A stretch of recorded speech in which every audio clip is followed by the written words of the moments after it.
So, we have to move on from the discussion of Ishwara, but I want to, because it was done at late, 10 o'clock at night, I want to highlight some important point that you need to remember about the nature of Ishwara, right? So if you understand that, you are more or less understood, then don't worry about other things, right? You can always refine it further, but these are the things that you must understand about Ishwara. This awareness, which has the potential to manifest as the universe, what is the name for it? You give it a name, Maya. When it manifests in the universe, what do you call it? Ishwara, right? Why do you call it? What is Ishwara? Okay, Ish is to rule over, right? So that means overlordship. What does it mean? The cause. Something which is the cause of the manifest universe, right? So what are we talking about? We are still talking about awareness from a given standpoint. The awareness from the standpoint of its capacity to manifest, the potential to manifest, you give it a name, Maya.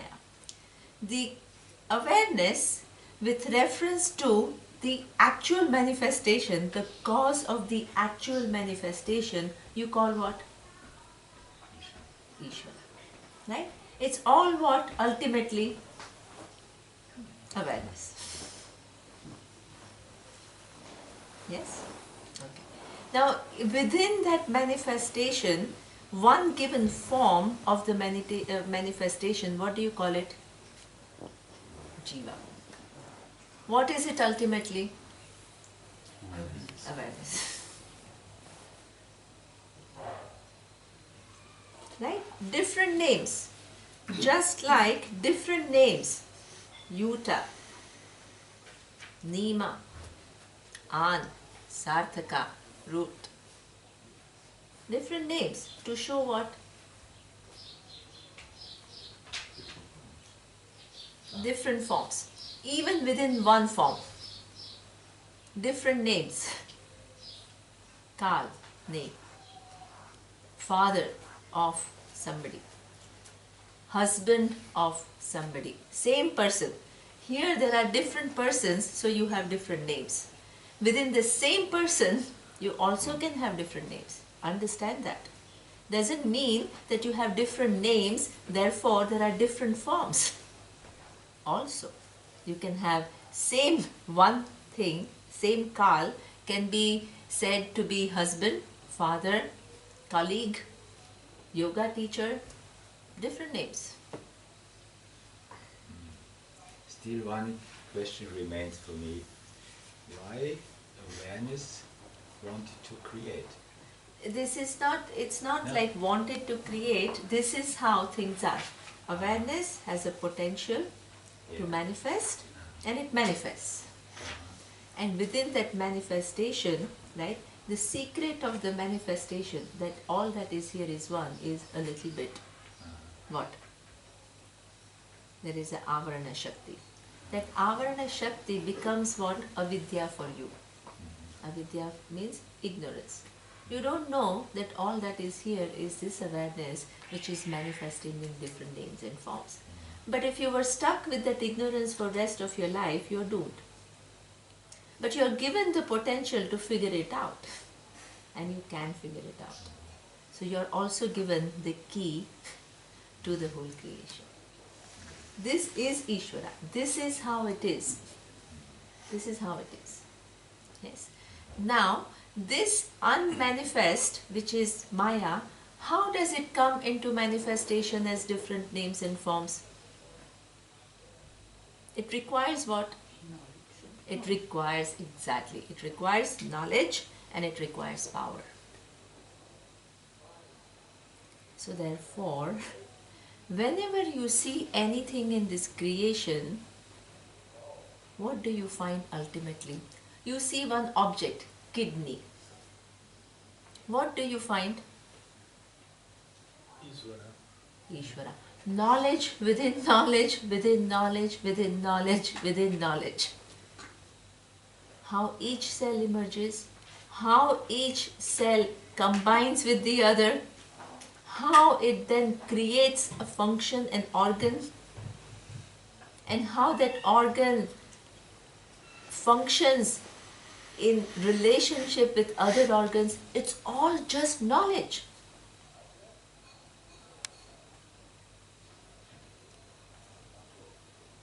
Knowledge within knowledge, within knowledge, within knowledge. You find that. Begin to see that. The presence of knowledge and the power. My God, you try to put two cells together, what will you make? Chaos. Yeah, okay, now this whole body is, okay, now let me figure out how to put these cells together to make a body. You try one organ, body is too complex.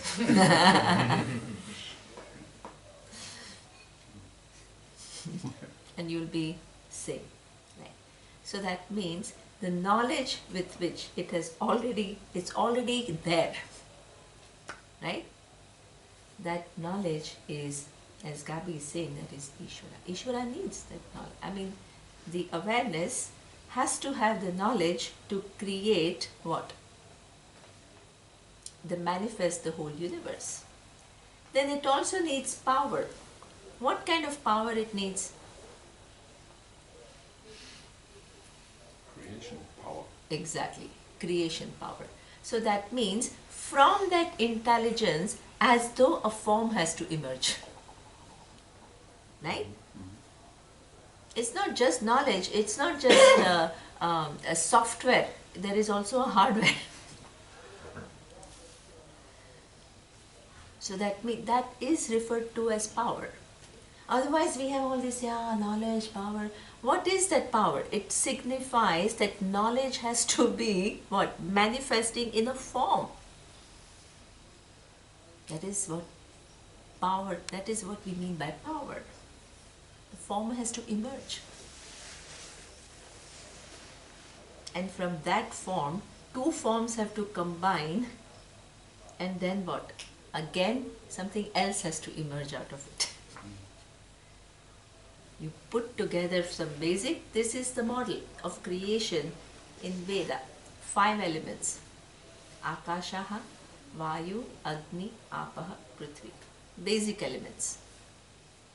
Space, what? Air, water, fire and earth. And the whole universe is seen to be different permutations and combinations of these 5 elements. So that means from knowledge that space has to come, which is what requires power. Right? So this is what we mean by power. So now imagine, what does it imply? When Ishwara, when the manifestation comes, Ishwara is what? The maker with the knowledge and power. Ishwara is the maker of the universe. Yes? And what is the material that Ishwara uses to create all these different forms, to manifest all these different forms? The element. Awareness. There is no second material in this universe.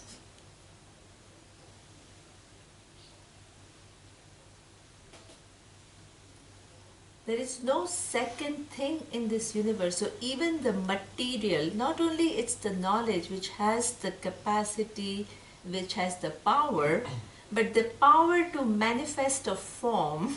That form, what is the substance that it uses to manifest a form? The same substance, awareness.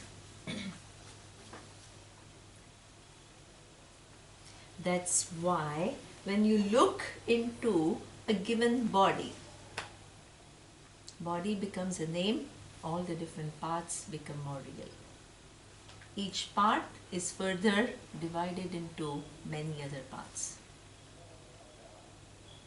Then that part in turn is divided into many other parts. Ultimately, what do you come to? Cells, DNA, molecule, atoms, particles, then concept, and then awareness. You are shown that it is the material cause of the creation. Any material, any form, if you begin to inquire its reality, it melts in awareness.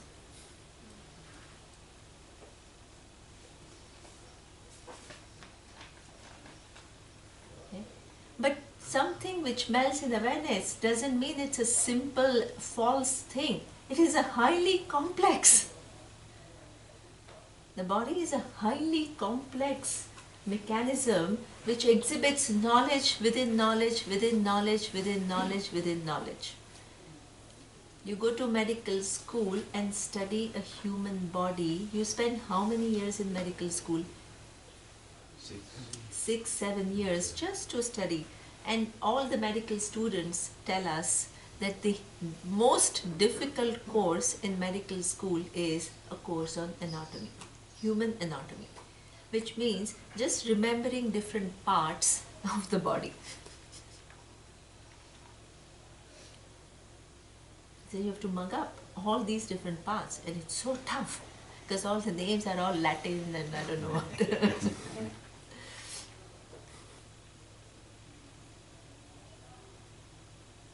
Complex. But complex doesn't mean it's real.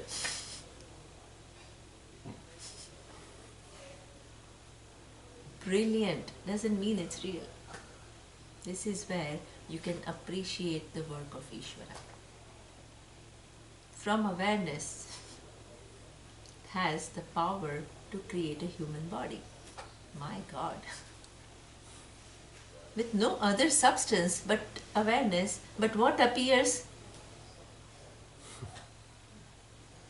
What appears? Your head, your eyes, your hair, with which what you can, somebody can fall in love with you.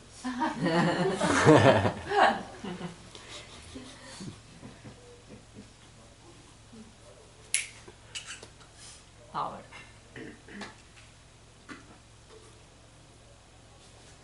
Right? So that means it has knowledge, it has power. It is the maker of the universe. It is the material with which the universe is made. All that is here is Ishwara in this universe. What is Ishwara? You ask Ishwara, hey Ishwara, who are you? Is Ishwara confused? Ishwara knows very well. I am that awareness which has the potential to manifest, and with that potential I manifest as the universe, the laws of the universe, the objects of the universe, the whole universe. Ishwara knows. Ishwara is not, there is no ignorance. Otherwise you will have to give a teaching to Ishwara. He teaches back. I have one question to that. I'm just thinking now, this whole awareness, eternal, unchanging, and is there then an area where all the action takes place, where Ishwara is basically? Or is Ishwara, or are there many Ishwara, universes created by Ishwara? Yeah, or exactly. Is it just a layer over awareness? Okay, very, very, very good, right? The same, as Surya was explaining in the meditation class, right? Where is the awareness, you, right? With reference to the dream world.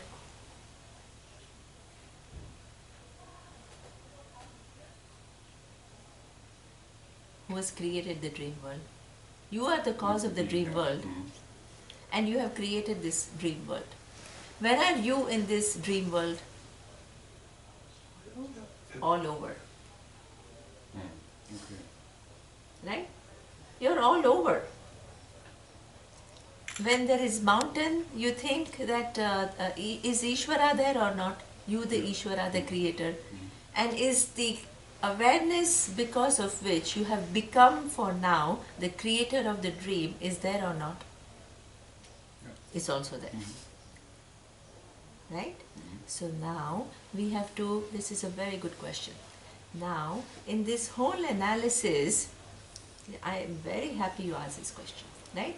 Up to now, we have seen that this, the atoms, particles, and then what, all of a sudden we shifted to concept, right? So that means that there was no tangible object anymore. Okay? Now we have to say that concept, converting that concept into a tangible object, what is required? Intelligence. So that means Ishwara walks in now. In that whole chain, which we just said, concept and awareness, you have to add one more, Ishwara. Understand? Otherwise, you don't know where Ishwara fits in. What you have to say is, there is an intelligence which has what? Which creates, which has the power to manifest. We have to refine the idea of concept a little bit more. So Ishwara starts at the concept? Exactly. Ishwara starts at the level of concept, the potential. What is the difference between the concept and intelligence? Exactly. So that means, yeah. So concept is not specifying the thing very well. You are just saying that it is actually something which is not something which is tangible. Now it is refining it further. You are saying that there is an intelligence which brings into manifestation a given, let's say the minutest particle. Then that intelligence combines the two particles, makes it into atom. Then it combines what? All these different atoms to make an object. Right? So the intelligence now is that concept which was just a kind of a intermediary term, you have to make it further refined to give you clarity about what exactly is this concept. You have to insert Ishwara. Okay, now the important question is, where is Ishwara? That intelligence, is it only when that unmanifest something is manifest into the particles? It ends there? No. Where is it? When particles combine together and makes it into atom, that intelligence is there or not? It is there. When atoms combine and make it into one object, that intelligence is there or not? Yes. When that object has the capacity to see the universe and interact in a way, Ishwara is there or not? It's there. So it's not down there. This is your question. It's not down there in this hierarchy of things. Instead of concept, what we are doing, we are refining it with intelligence. Then we are saying it's not at the bottom. It is all the way. In the entire chain, intelligence is there. It's all the way. It's a little bit like blueprint, or after blueprint, after blueprint, after blueprint. Yes. Exactly. Exactly. And when you are saying are there plurality, many different universe, why not? It can be the blueprint of one universe, but it has also the potential to be the blueprint of 100 billion universes. No problem. We don't know. I mean, science doesn't know that there are many or only one universe. But no problem for Ishwara. It's not restricted only to manifesting in one universe. All can that be- is, yeah. Right? You see what I Yeah, mean? yeah, yeah. Mhm. We have this analogy with a dream, yeah, that, okay, I can understand Ishwara through my dream. That but You can't understand Ishvara through your dream, yeah, but it's an there analogy. is one thing in common. Yes. One thing in common, Yeah, yeah? yes. So, but if I take this to, then, okay, I'm a conscious being, and I have a dream, and in this dream, the whole world is created. So, I heard that as well, Ishvara is as well a conscious being, yeah, and through him, through his powers, the whole creation seems to appear. But then I'm stuck with why should Ishvara not be, for example, a big elephant who's dreaming or something? I mean, a form and a name who has a dream. Okay. Now, that's what I'm saying, that when you use an analogy, you don't take the entire thing. That analogy is used only to show something can be both the maker and the material. This is the analogy. But who says that Ishvara doesn't have a form? It could be. I mean, Okay. or- Now, if Ishvara is one form, it cannot be what? The other form. You cannot. If it is flower, it cannot be an elephant. If something is the cause of the whole universe, itself has to not have a one form. But I have a form as a jiva, and I can create a whole universe in my dream. And all different forms. Yeah, but you are, in a way, pervaded through Ishvara. This I know. So that means that from your awareness, which is at that time with reference to dream world, formless, it can create all the forms. Your awareness doesn't have a form of a mountain, your little awareness. And being free from that form, it can create all the forms. And while creating the forms, it is free from all the forms. That's why when you wake up, you don't carry mountain with you. It has to be because free. the awareness is... Yeah, because of it. See, if it had one characteristic, it cannot create the other thing. The very fact that it creates everything, it has to be free from everything to appear as everything. So I can understand that the awareness has to be free from to create, yes, yeah? exactly. But still... Okay, but I keep it for myself. Yes, the question is what happens when Ishvara is waking up? Ishwara doesn't wake up. This Sadhak's question. No, but that's what I'm saying. The dream analogy is not like, oh, Ishvara is sleeping and Ishvara... That is not the analogy. The analogy is only to show you, because it's difficult to understand something can be both the maker and the material. Right? So you're given this example of something that you are both the maker of the dream world and you're the material from which the dream world is made, and while you're the maker and the material, you have not taken on any characteristic of anything that is created by your dream world. That is the example. Right? It's not about Ishvara was sleeping and Ishvara woke up, and it's not that. And we are the dream of one Of Ishvara, Ishvara, somewhere. this is not what it is. See, some people are looking at these examples of the tradition, and then they are creating their own story because they don't understand the limitation of the purpose one of this dream analogy, and the limitation of any analogy, as Neema said. So then they build a big story around and so on, and then they begin to ask questions. Oh, are we in the dream of Ishvara? This is not the idea here. You know? But then why Swamiji says Ishvara is a conscious being? Yeah, because Ishvara as a conscious being means what is the truth of Ishvara? Awareness. Ishvara is that intelligence. What does it depend upon? Awareness. That is. And then I can say he's awareness. Exactly. Yeah. It is awareness. Yeah. But conscious being is something different for Being me. is misleading. It's misleading.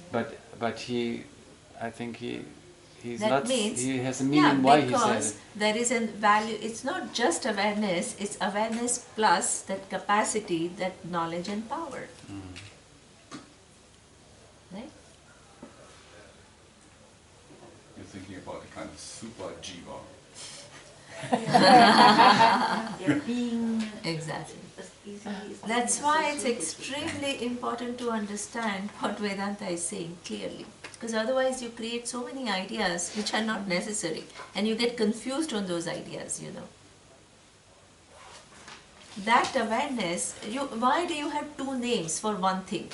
I explained many times. Because you can't deny the manifestation.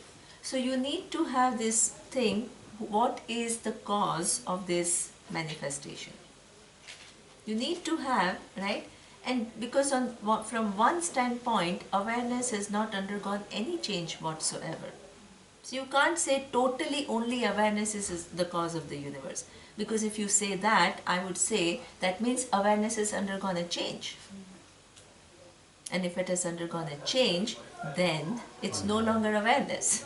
So what are you teaching me? Your awareness. Understand the implication of all these problems if you don't understand what Vedanta is talking about.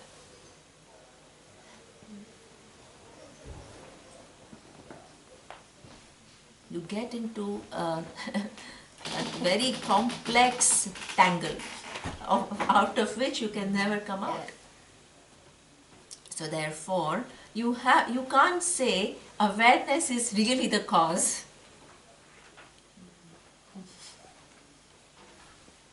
And at the same time, there cannot be any other cause other than awareness. So there is this in-between thing and you have to give a name for it, which is what we call Ishwara. Then you are not confused. Because awareness does not undergo any change. That's why right now, when you look into the creation, you find awareness intact. But something has happened from this awareness for it to have all these forms. What has happened? This is an explanation of that.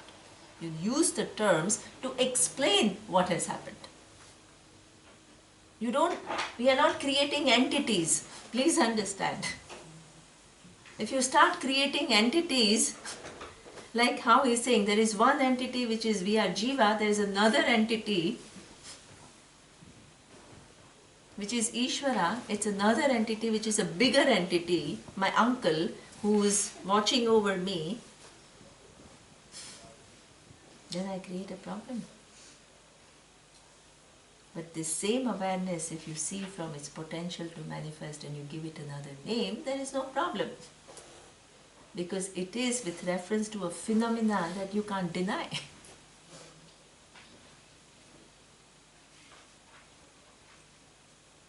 You have a question, then you have a question. I have all the time thought about in the bird picture where is Ishwara. Yes. So I'm also trying, to find what is the difference between awareness and Ishwara. Yes. Now my understanding is that Ishwara is pervading everything, like the Jiva and the awareness. The awareness is the ultimate. Right? This awareness with reference to the manifestation is called what? The cause of the universe. And you're right. The cause of the universe being the maker and the material, it pervades what? Everything. Everything. Like the whole Jiva or everything. Exactly. And then also my question is, so this creative power of Ishwara is like working through me, through Excellent. everybody, Yes. Absolutely. and creating. Yes. Yes. Exactly. The creative power, what she's saying is right. the creative power of Ishwara is you have that creative power in its miniature form. Right? You create so many things. We create computers, we create iPhones, we create so many things. It's not like Ishwara has come with iPhone and dropped it on this earth.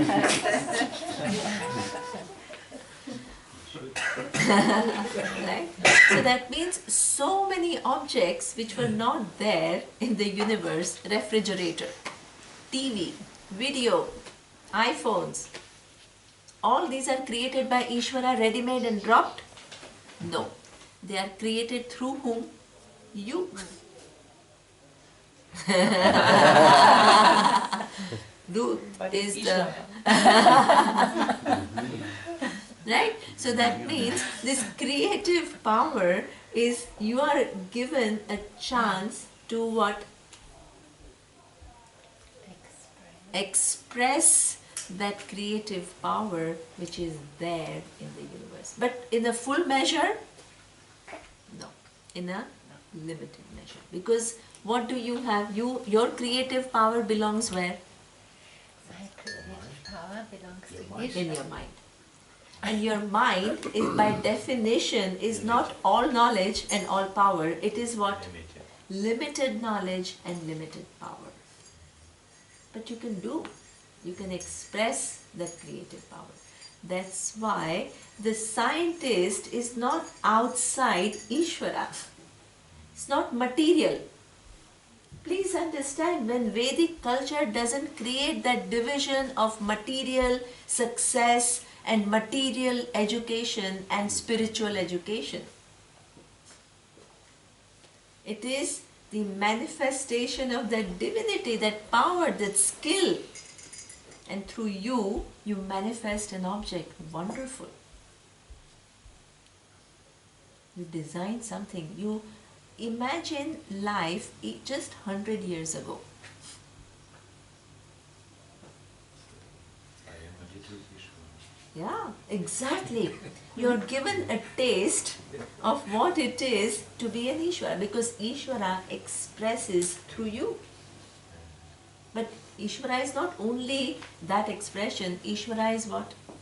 All the expressions. Plus, what? That which brings about those entities which can express. It's huge. Of the past, present and future.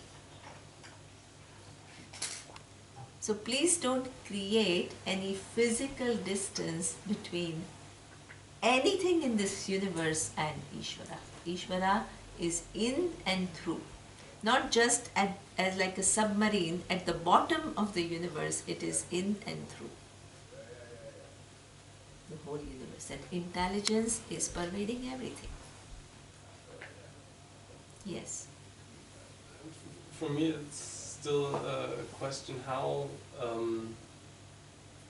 intelligence and power can arise from pure awareness. Mm-hmm. How and why? I mean, if there's a potential in my mind always requires some kind of change. Like in physics, when you have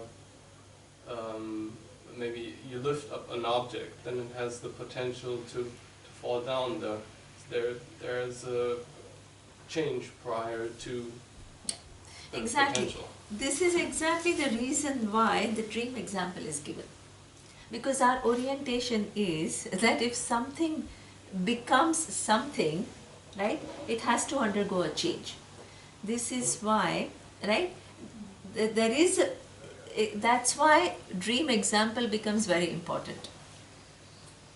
That without undergoing any change, you have not become mountains, you have not become rivers, you have not become all these characters, and still every day you experience a dream world. You can't deny the existence of dream world, and you have the power to manifest that dream world, but you don't really have to become mountain and river and characters in order for this dream world to be. This is the use of this example, to make you see how it is possible for something to project, right, the whole thing without undergoing any change. But in a dream, to project mountains and all of the objects, there has to be an experience of those things beforehand. I mean, Yeah, it's somehow true. This is why I'm saying the dream and the real time, it cannot be equated at every level. This is, otherwise you will just become crazy. If dream was exactly representing this, you don't need anything else, right? It is only showing that without undergoing any change, something can emerge. That's all. You don't take all the other things.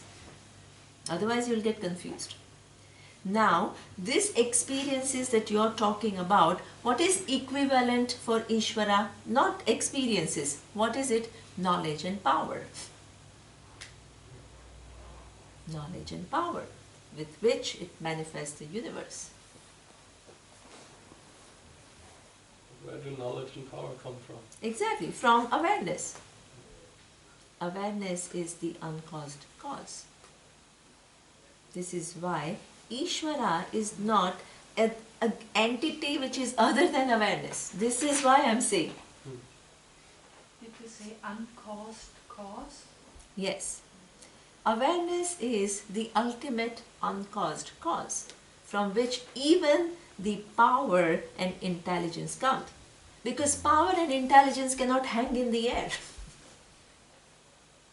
It comes from awareness. So maybe to conclude this, we can say that Ishvara is dependent on awareness. Excellent. Ishwaratvam, very, very good. Okay? We don't say Ishvara because Ishvara includes two things. One is the power and the other one is what? Awareness. Power and knowledge, and the other is what? Awareness. Ishvara is not confused. Right? So therefore, Ishvara is a name that we give with reference to awareness, same awareness into which the whole universe melts.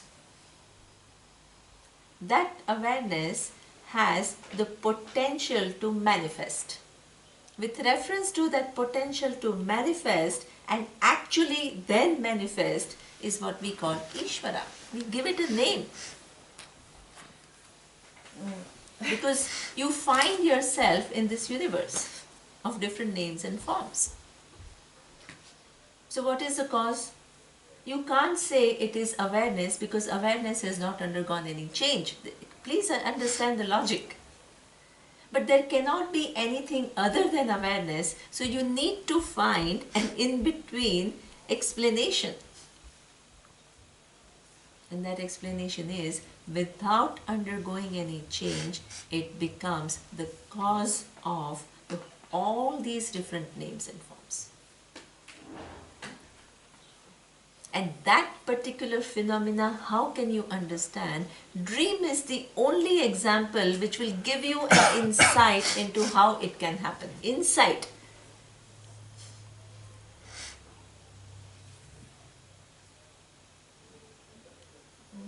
Just to complete my question, so this is true that Ishvara is dependent on awareness, and is then awareness also dependent on Ishvara, or is it, or no? No. Okay. So that means the relationship between that Ishwaratvam, the status of, see, there are no two entities. Please understand, when you say Ishvara depends upon awareness, how many entities are you creating? Two. This is that is why one has to be very careful in how one understands Vedanta. That's why we have clay and pot example. Exactly. So when awareness is seen from its capacity to manifest the universe, you give it a name, Ishvara. It's not two things, Ishvara and awareness. Otherwise you will create a huge confusion, you will create another entity. This is a confusion between Brahman and Ishwara, no? Exactly. Yes. So that means, what is the relationship? The status of being the all knowledge and all power, can it exist without awareness? No. But does awareness have to have an intrinsic power and knowledge? It is free from it. Awareness is untouched. Just like, look at this, your little intelligence, your capacity to think, to reflect, to understand, can it exist without awareness? No. But the awareness depends upon your capacity to think? No. Now, that little intelligence, you postulate an all intelligence. The relationship remains the same. For that all knowledge and all power, there has to be what? Awareness. The awareness does not depend. Otherwise, you will get into what? Infinite regression. Because everything melts into awareness, awareness itself depends upon Ishwara, Ishwara depends upon awareness, awareness depends upon Ishwara, you'll get into infinite regression. See all the logical absurdity if you don't understand Vedanta correctly.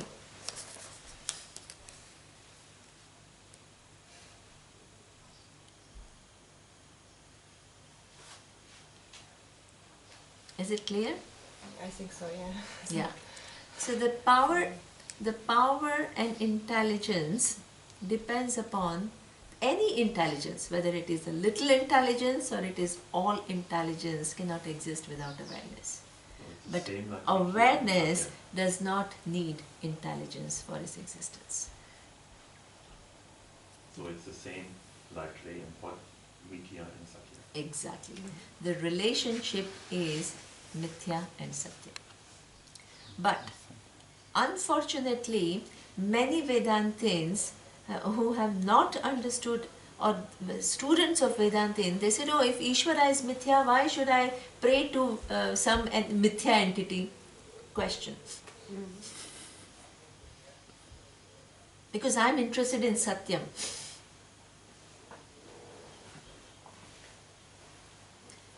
Understand, wherever there is Mithya, there is Satyam as is Adhisthana. The very definition of Mithya is what? That which depends upon something for its existence.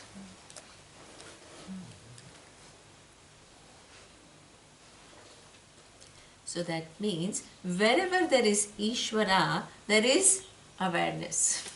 So when they deny Mithya, they deny Satyam. Exactly. When you deny Mithya, you also deny Satyam. Can one say that because I'm Mithya from Mithya, I need Mithya is Mithya from Satyam, I need to pray to Mithya because I'm a part of this Mithya. Yeah, correct. Yeah, within Mithya, exactly. You're caught in this Mithya world and there is a creator of this Mithya world. So you need to pray to this Mithya creator to say, now show me the reality of Satyam of this whole Mithya world. True? Can I try something, Neema? Yes. Or we should leave it for later? I think. Yeah, but go ahead. See, to try to reply to the question of David and Gabi, I see that the confusion might come from the following. We are trying to see how this awareness, which is unchanging, okay, has produced the entire universe. And we are trying to find a sequence there. Okay. Now, one way of looking at it is to say, where is the creation you have been speaking about? You think this creation is real? In fact, really speaking, there is only one thing here. There is only awareness here. From one standpoint, from the standpoint of awareness, there is only awareness. From the standpoint of water, okay, even though there seems to be some waves and a great ocean and so on, there is only water. Nothing has happened to the water, right? Now, if you see from the standpoint of all these names and forms and so on, which are appeared, which are mithya, which is the effect, we are trying to find and trace back a cause. So the status of the cause also has to be mithya, right? Because it's not a real creation. You understand that? We are not trying to say that really Brahman has created a world of names and forms. The world of names and forms and the status of being the cause of this world of names and forms, both are mithya. In terms of reality, it's as though. This is why Neema is saying Brahman has as though undergone a change. But when you look at everything from one standpoint, there is only Brahman there is only one thing here. But when you shift perspective and you put yourself from the standpoint of this world of many names and forms, then you try to find a as though cause. You see that?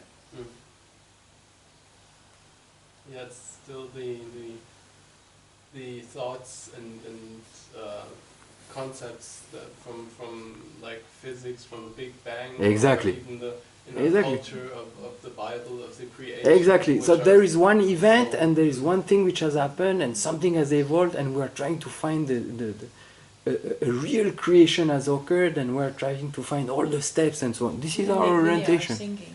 Huh? This linear thinking. Exactly. Right? So this might be where the confusion is. Okay? Or the difficulty, let's say, in understanding that. Yeah. Did it help in any way? Yeah. Little bit. So we can discuss more, okay? Yeah. Yeah, I think what Surya, I don't know, but what Surya is trying to say is, when you have a linear postulation of a creation, then what happens? You want to understand each step. This was first, then this happened, then this happened, and you have to have the whole sequence in detail, right? What Upanishads say is, because the world is mithya, there is no real, very well-defined sequence, because it is what we call cyclical in nature. You have, if I tell you, okay, now explain to me exactly the process between how your awareness became the whole dream world. Explain. One step after the other. Explain. You would be Difficult. sitting all your life. You'll be sitting all your life trying to figure out the exact sequence. What did you create first? Did you first create the mountain and then thought about the characters? You will be sitting your whole life trying to figure out how it happened. The purpose is to realize that there is a projection, okay, which is not linear, but it is cyclical. Cycles of manifest, that because of that projecting power of awareness, there is cycles of what? Manifest universe with names and forms going back to potential. Manifestation going back to the potential. Manifestation going back to potential. When did it begin? Beginningless. We are not trying to find the exact sequence, we are trying to know the reality. That whole sequence has only one thing, which is awareness, and that awareness with that capacity to manifest and unmanifest, manifest and unmanifest.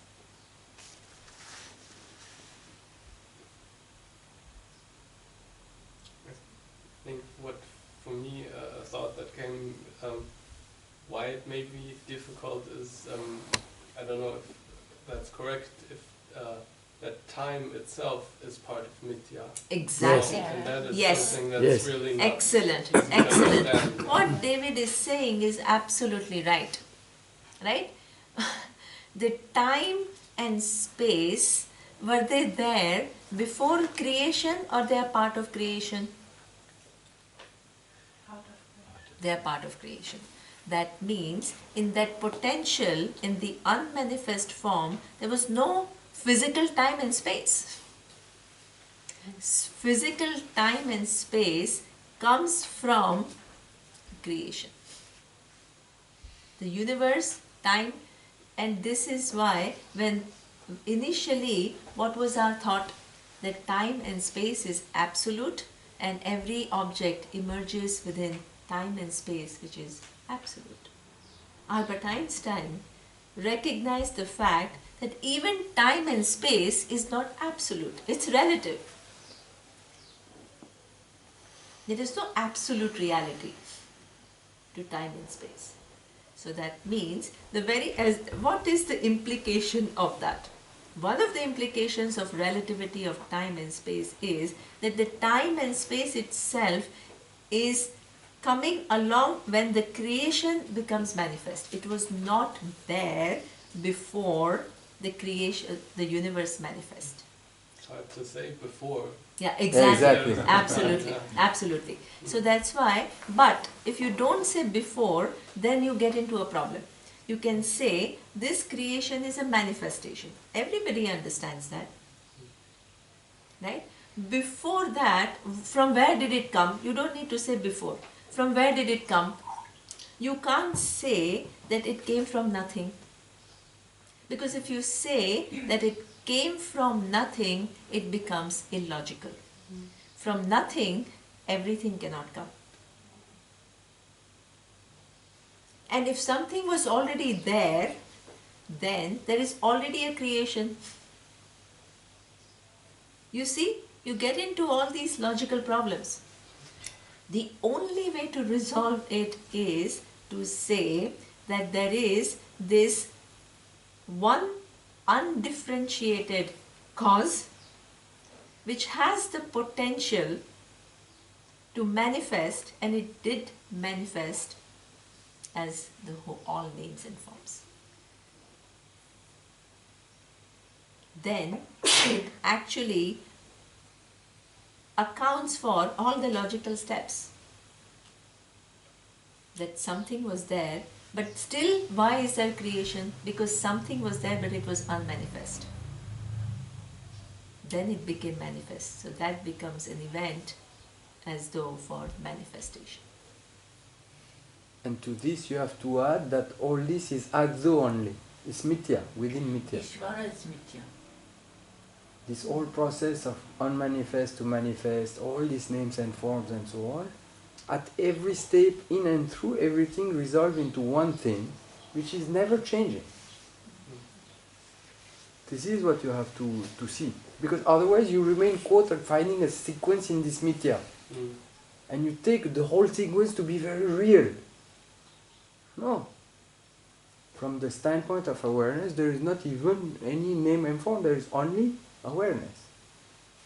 Undivided, unchanging. You see? It's hard for the mind to grasp. Okay, you had a question? Good. No, it's gone. It's gone?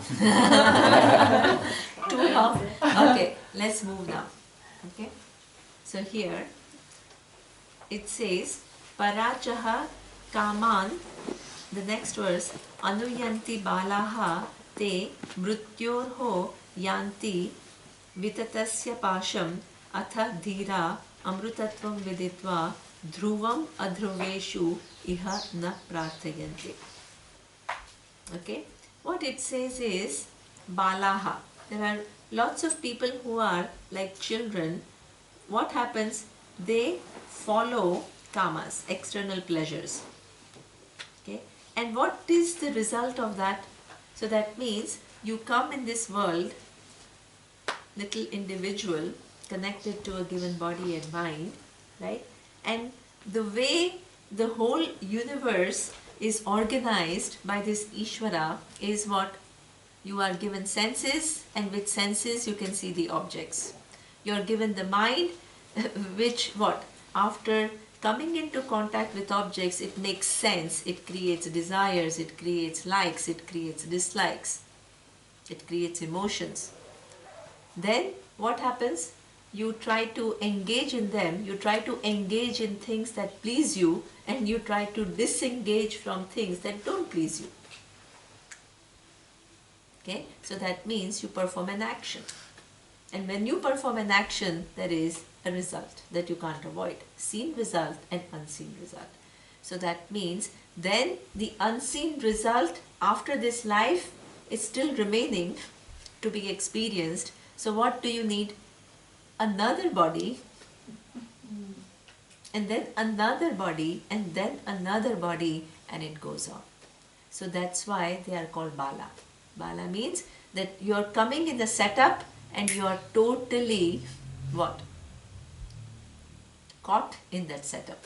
Whatever is the most apparent seems like the reality, and you just live in it. Okay? This is something, the truth of the universe is really placed in a way that you will never search there. There is a very nice story that our teacher used to say, that there is a person was traveling in the train and he had a neighbor across. And then the neighbor happened to be a thief. So now this man who's traveling, he is going to a destination which is going to take 2 nights. The first night, they are about to sleep. This man, who is a man, he's counting his money to make sure everything is fine. And the neighbor, who is a thief, what happens? He says, wow, today I have a good victim. I'm going to get this guy now. And he's already imagining what he will do with all this money that he will get and everything, right? So the night falls and both of them get ready to sleep, okay? And they both go to sleep. Around 2 a.m. or 3 a.m. this thief wakes up. And then he starts searching. He starts searching. Where does he search, you think, first? Pocket. Pocket, doesn't find it. Where else you think he'll search? Bags. The bags. He doesn't find it. And The shoes. Shh. Ruth, you are not supposed to tell them. No. Oh. Okay, doesn't matter. Nobody has heard her. Okay. Okay. When you said where I would put it. Okay. No, what she's saying is, okay, lovely. Okay, wait. What you're still, I'm still safe. Yeah. Okay, what she's saying, under the shoes, right? Doesn't find it. So now this guy is really frustrated. So he searches, and almost people begin to wake up around 4, and it's not successful. In the morning, when everybody is getting ready and brushing and taking a little bath in the train, then they both come out, and when this thief comes out, he sees that other man counting the money. He says, my God, this guy, where did he put this money? Right? But tonight, I'm going to, during the day, they kind of make a conversation, where are you going, and this and that, and said, okay, his destination is going to come the day after, so tonight, second night, I'm going to get him. Right? Again night falls, again this thief wakes up, again he's searching. Where is he searching now? He's exhausted.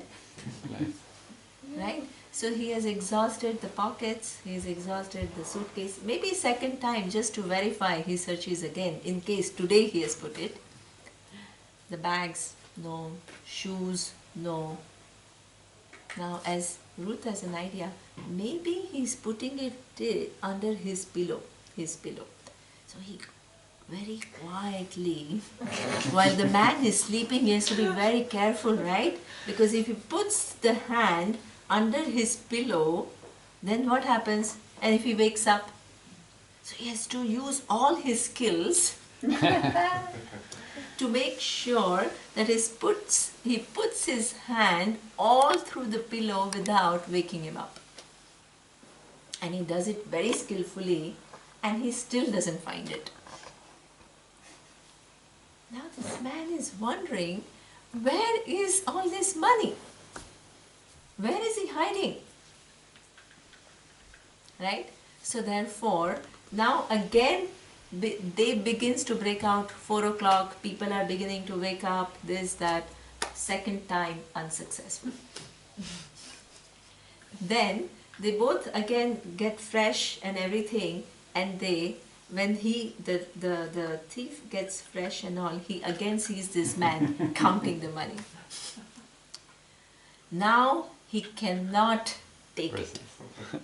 So he says, now he's so frustrated because he thought he was a very skillful robber, very clever in finding out all the possible places, and he was not able to find it. So he just says out of frustration, where did you keep this money? And the man laughs. He says, I kept that money. When I was counting the first day, through your eyes, I could see that your intentions were not good. So when I saw that your intentions were not good, I had to find a place to put this money where you will never suspect it is. And I found a place that you will never suspect where it is. What was that place? The thief's pocket. His own pocket. He says, exactly. I put it not under my pillow, but under your pillow.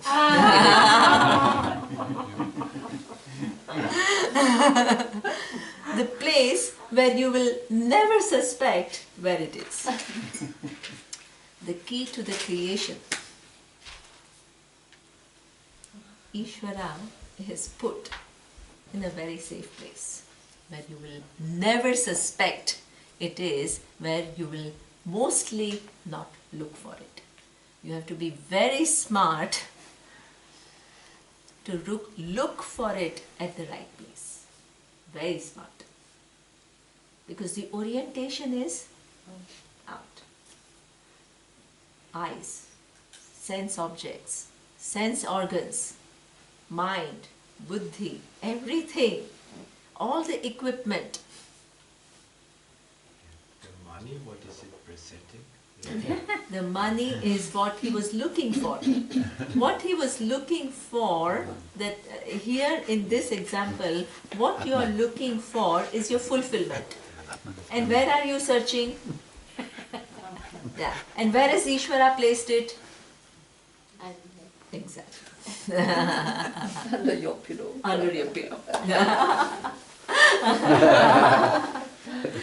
Right? So the whole search in life, the whole search for fulfillment, for happiness, for contentment, from freeing oneself from sense of lack, inadequacy, limitation, lies in one knowing the truth about oneself.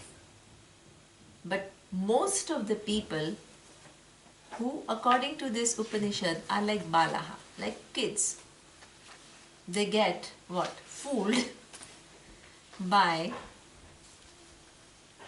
the whole setup. And they keep on participating in this setup without what? Not having any clue of how to solve this whole thing. Right? So this is, he says, but kaschid dhiraha. Some people figure it out. Okay? And there he says, amrutatvam viditva.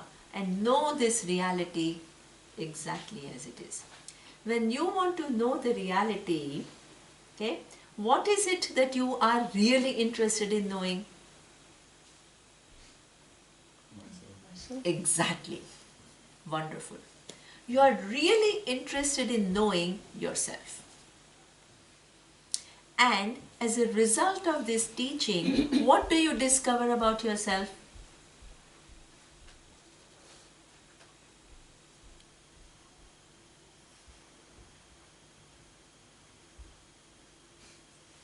What do you discover about yourself?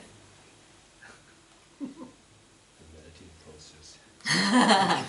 What you discover about yourself is not the melting process unto which everything melts, even though you can't exactly tell the melting process. So that I am what I have been looking for. Exactly. I am what I have been looking for.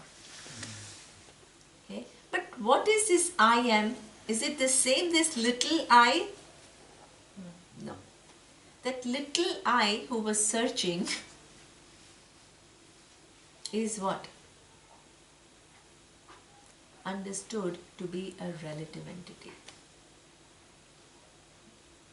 And that little I who's searching has a more fundamental truth. And that is awareness. And that fundamental truth is not unique to that person.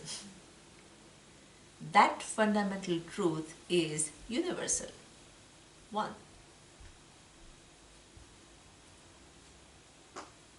That is what I'm looking for. Now this one, then you will have another question. Now this one is my fundamental truth and is the truth of everyone else. But how everyone else and this little relative person come about? You also have that question. And it says the same awareness has that potential to manifest all this. Easy.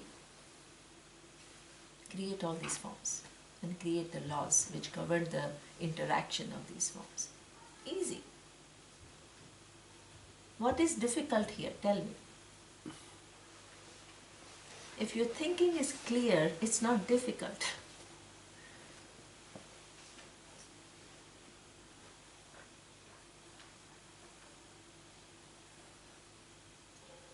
That awareness has a power. And that's why wherever you actually examine anything, whether it is a star, or it is a sun, or it is a moon, or it is a human body, or it is a body of an animal, or a bird, or an aquatic creature, it just right now, even though there is a design, which is a complex design, which means knowledge and power, it still comes back to what? When I look into that form, it melts away in the same awareness. That awareness with reference to that design is what I call Ishwara. That amazing design which fools me.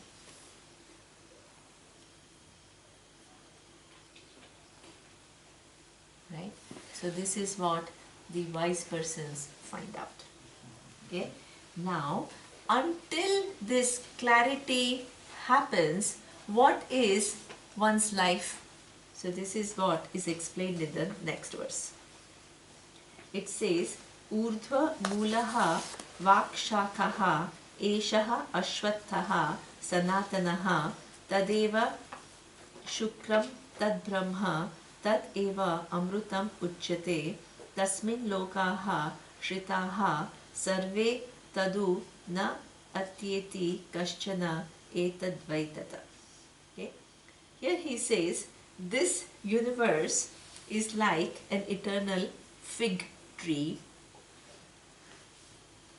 whose root is above, whose branches are below, that root is what? Pure consciousness, that is immortal, that is indeed said to be Brahman. All the worlds are based on that. Verily, nothing ever goes beyond that. This is indeed that. This whole, what they call, there is an analogy which is used, which we say samsara vrikshaha. Samsara vrikshaha means this tree of samsara. What is a tree of samsara? There is a tree which is what? There are many paths to this tree. What are the paths to this tree? Trunk, branches, flowers, fruits, leaves, right? So you have this whole tree with all these varied, the tree is a name within which you have all these different varied things. Okay? And what you can see is what? Exactly. All you see, what is available to you for your vision is the trunk and the leaves and the branches and the flowers and the fruits. Okay. Now, imagine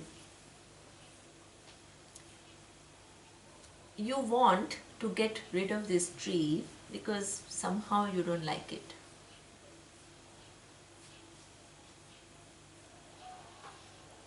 And you cut.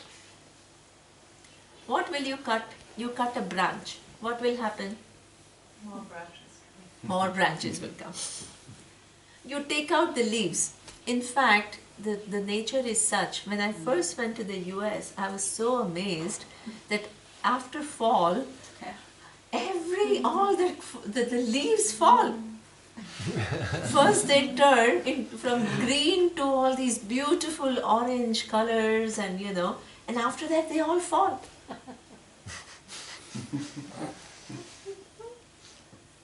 And then when the spring comes, they all come back. Oh my God, in India you don't see this.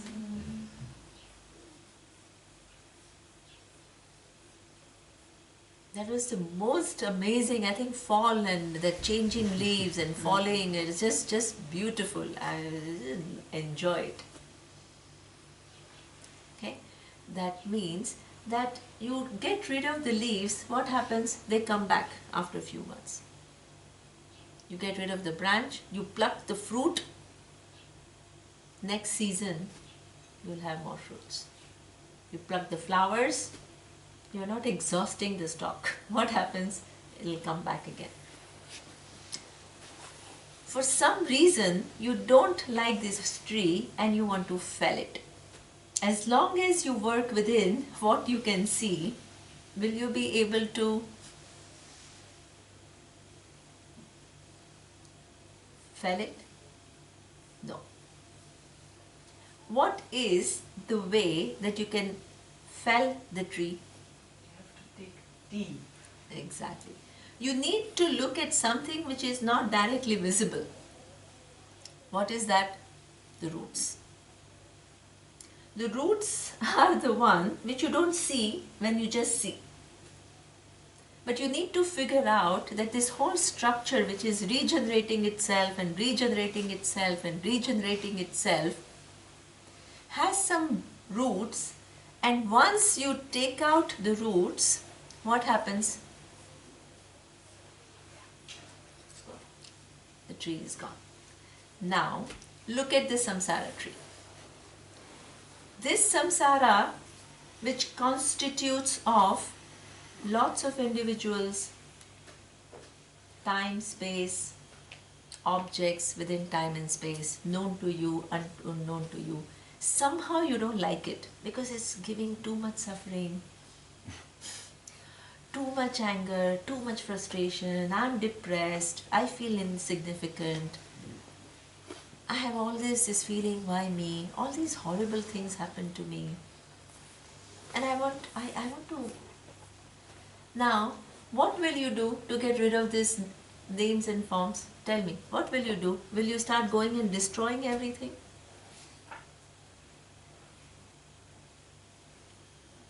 How will you get rid of this samsara? Tell me.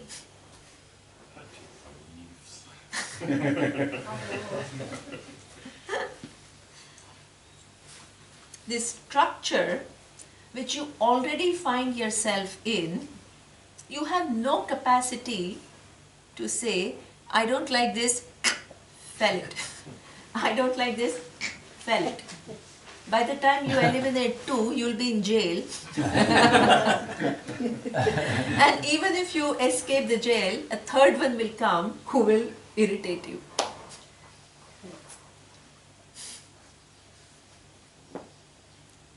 There is no way you can fell this tree in which you find yourself. But you can't stand it because it... Why you can't stand it? Because it brings suffering. What you don't like is not the tree. What you don't like is suffering.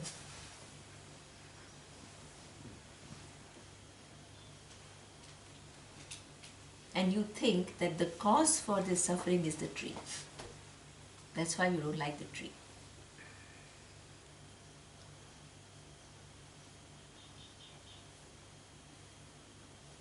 Then you eliminate raga and dvesha.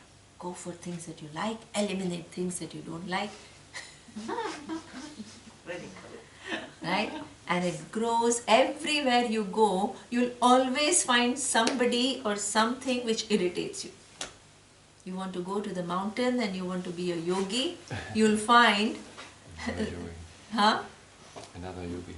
Another yogi who irritates you.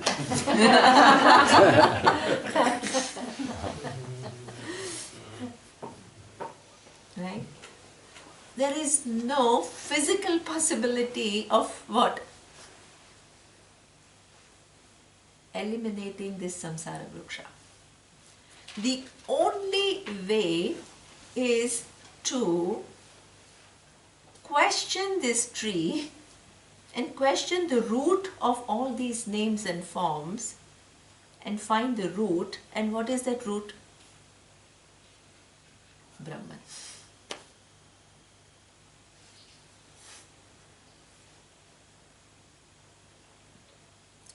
When you find Brahman and you say, oh my God, this tree that was such a terror for me, when I look into the trunk is what? When I look into any object in this universe, what does it resolve in? In the root. It all just, while it is there, it resolves in Brahman.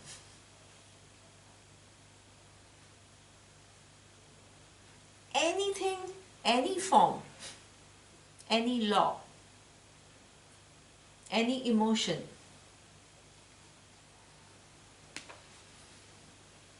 any intelligence, everything resolves in one awareness. Why do you say Brahman now and not Atma? Yeah, Atma is Brahman. It's because in this verse, the word Brahman is used. Okay. That's why. Yeah. Okay. So here he says, right? Tat etan Brahma. That's why. So therefore, it all resolves in this awareness. Something which is physically impossible for me to do, which is to fell a tree, I look into the cause, and in the cause disappears every effect.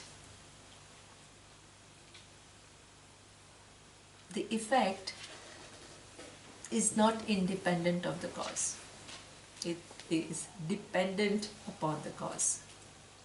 So therefore, from the standpoint of the cause, The whole tree is what?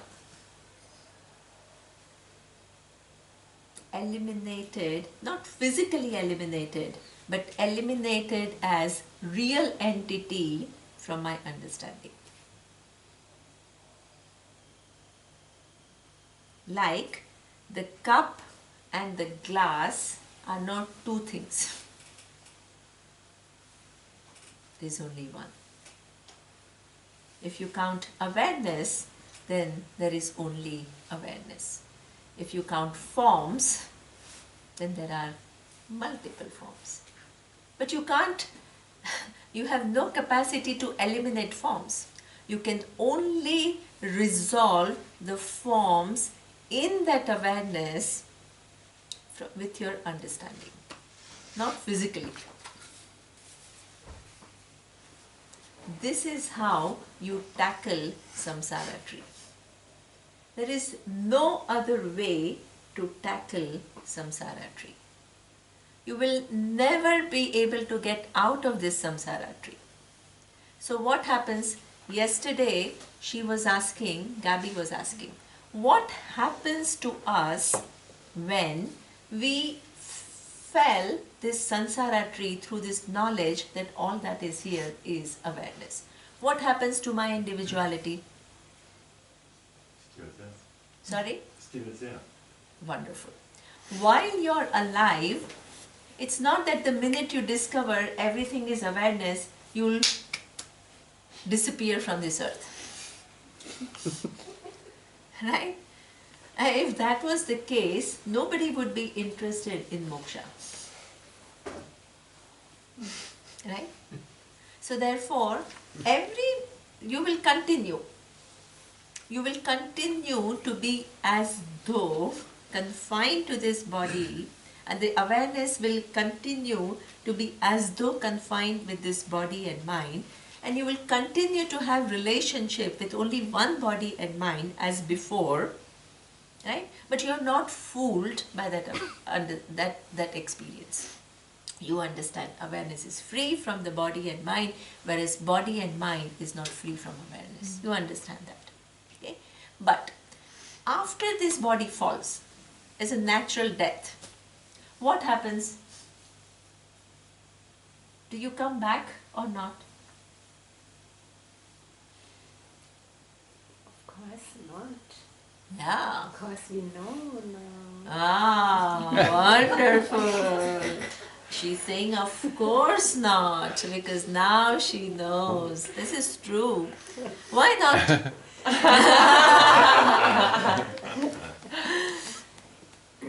Because I know that I am not confined to that thing. Exactly. The setup which was fooling me for time immemorial doesn't fool me anymore. The puzzle, the jigsaw puzzle is solved.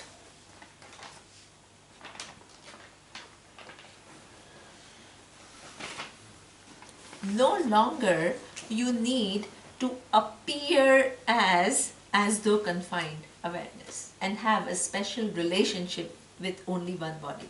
Not necessary. The game is over. You are at the other side of Maya. The avarana that was there by Ishwara, which was veiling this reality from you, is lifted. You know what is creation. You know what is Ishwara. You know what is Maya. You know what is Jiva. You know. The whole thing is clear as daylight. There is no question.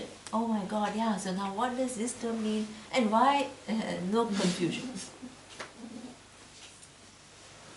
You are saying no need. So Buddhists are saying out of compassion. Okay, now this is very, very important. Now this is also somebody else asked me. I'm going to talk about it. I don't have much time, but I will address it a little bit. Okay. Now, what is our logic? You first understand Vedanta, then we'll compare it with Buddhism, right? Because you first need to know what we say. Because this is, right? So then, as Ruth says, we totally agree 100% with Ruth.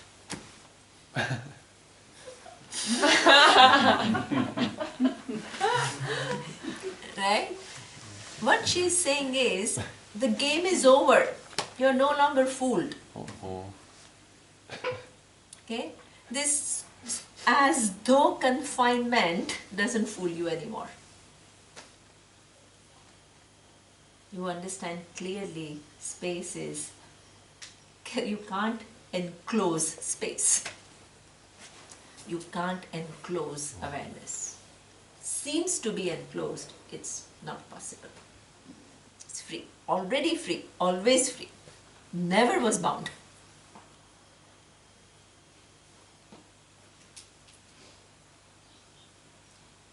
Right? It's not that it was bound and you've tried really hard and you freed it.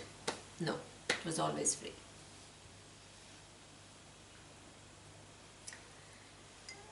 Where in the model, what gives rise to next body?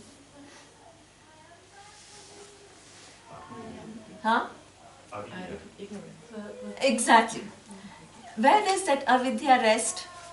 Causal body. Perfect. Can I, what is the exact translation of avidya? Avidya is ignorance. Okay.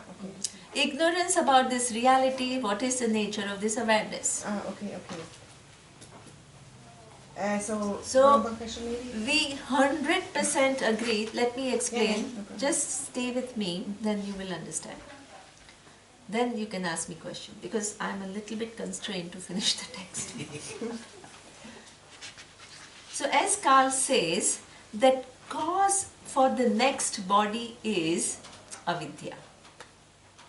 You haven't yet solved the puzzle, so you have to come back again to solve the puzzle. Not only to solve the puzzle, but what? You have all these unseen results in your account. So that means the ignorance remains, it's not solved. In one lifetime, the whole thing is not solved. So ignorance is intact, and as a result of ignorance, what is intact? All your seen and unexperienced unseen result, punya and papa, all intact, huge account. This all thing is what, as Carl says, is called causal body. Causal body. In this lifetime, what have you attacked? Have you eliminated your physical body? No. Have you eliminated your subtle body? No. What have you done? At which level have you worked? The causal level, where there is ignorance of the whole thing, the relationship between physical body and awareness, the relationship between subtle body and awareness, the relationship between causal body and awareness.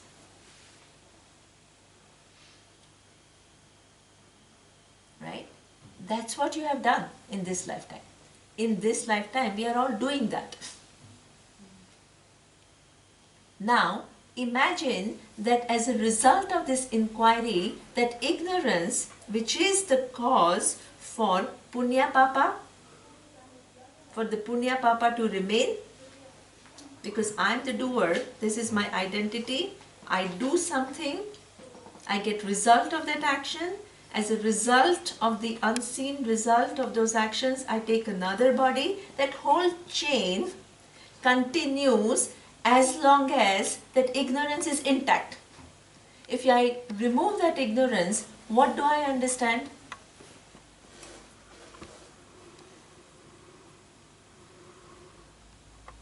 I'm not the doer of this action. Excellent.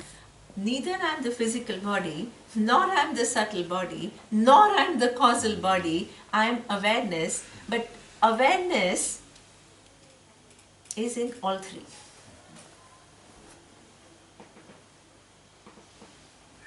Right? Being in all three, it is free from all three. This is what I figure out. And that awareness is not confined to one physical, subtle and causal body. It is the cause of the whole universe. It is all pervading. If I have figured it out, what have I done? Which I have removed the ignorance which is at a causal level, which gives rise to subsequent bodies because of punya and papa. So that's where I have felt the samsara tree for me. Within this whole samsara tree, there is your particular tree, which keeps coming back and back and back. Because your roots are what? Ignorance. Now the uprooting of your particular samsara tree is what? By removing the ignorance. The tree is felled. The whole account is closed. Because in order for punya and papa to exist, you need to take yourself to be an individual. An individual performs an action and accrues the result of those actions. If you say, I'm awareness which has never performed any action, and it is not just saying but understanding of this reality, where is the question of action and its result? Awareness is free from action. The whole game is over. This is what Vedanta says. Right? Now, in Buddhism, there is this whole very popular literature, and therefore many people ask us, okay, my causal and punya papa and everything is gone, but can I choose to come back? Right? Why do you need to come back? Oh, because I have compassion. And I have love. And now I have to save the humanity. Right? Luckily, because of the presence of Ishwara, you don't have the responsibility of saving the humanity. Ishwara will take care of it. Adi Shankaracharya need not come here and teach you Vedanta. The order of Ishwara takes care, transfers it to Sureshwaracharya, Totakacharya. If you think you have compassion, you still think you're the doer. Exactly. Yeah. Right? So that means you don't need to save anyone. Leave that job to Ishwara, to the order. The order has its way of continuing this amazing tradition. After years and years and years of passing away of Vyasa, we still remember him. We still respect him. He doesn't have to come back in person to give you this knowledge.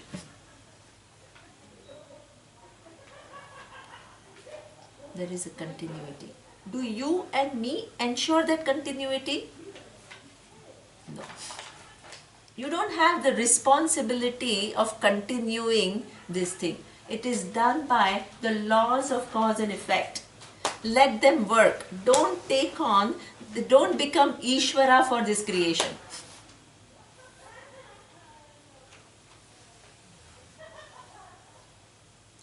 The idea is very nicely indicated in a story. A vegetable vendor was traveling in a train. The vegetable vendor was traveling in the train and he was looking tired, he was looking exhausted. So a by passenger tells him, you are looking so tired and exhausted. So he starts giving his story. He says, you know what, I'm not educated, and because of my non-education, I'm stuck with this job of selling the vegetables.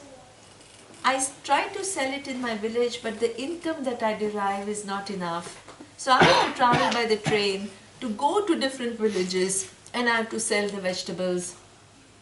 So you see, you're telling me not to carry this, but you know, I'm stuck with this. I have no other options.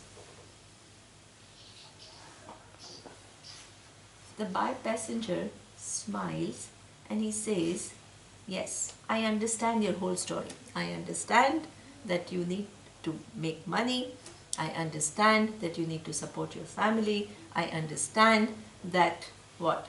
You have no education, so you have no other options. But right now, you can leave this basket on the train, and who will carry it?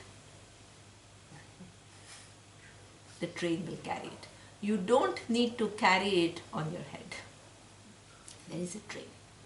Train is Ishwara. Relax. Put it there. It will take care. You don't need to carry the burden of saving the world.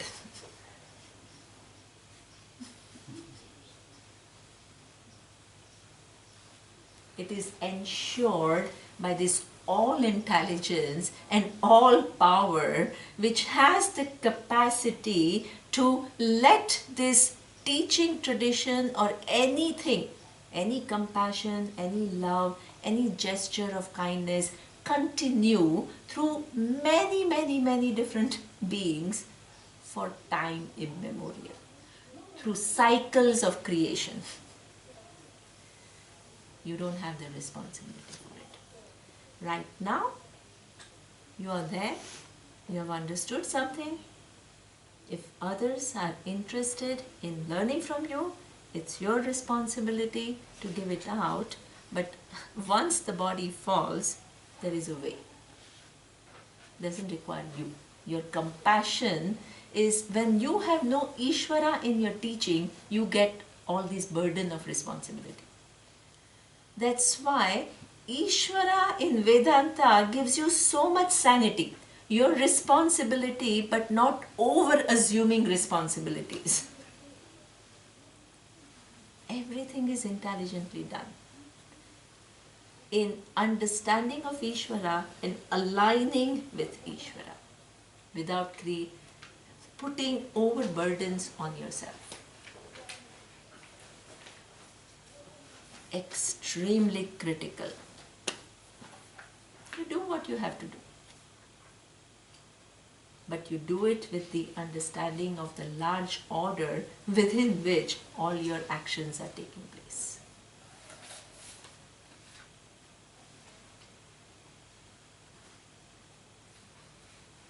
That is freedom.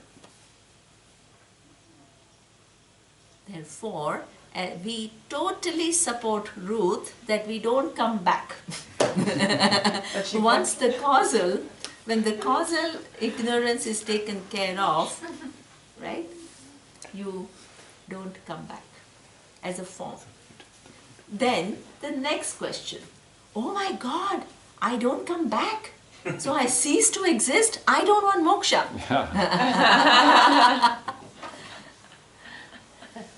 People cannot accept the idea of non-existence. But is moksha non-existence? If you think moksha is non-existence, then you haven't understood anything. Then you start again. Then you start from A, B, C, D of Vedanta. Is moksha non-existence? What is moksha?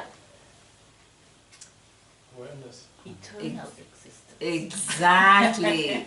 An existence which is not subject to time, subject to space, not subject to any attribute. It is the only existence upon which all the other existence depend.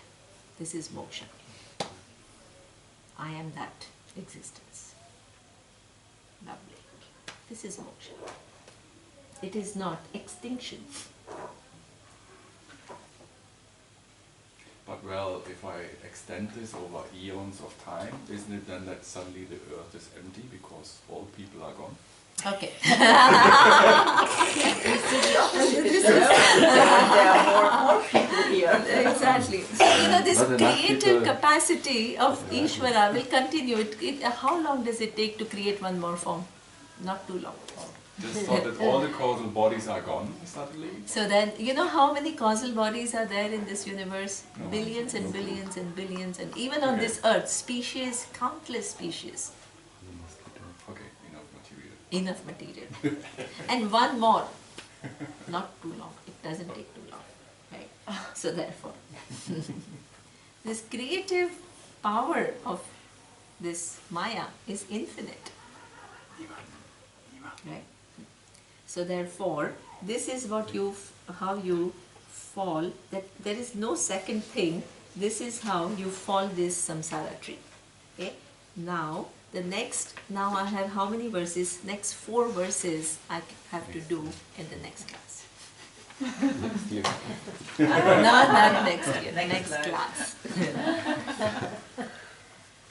Om Purnamadav Purnamidam Purnat Purnamudachyate Purnasya Purnamadaya Purnameva Vashishyate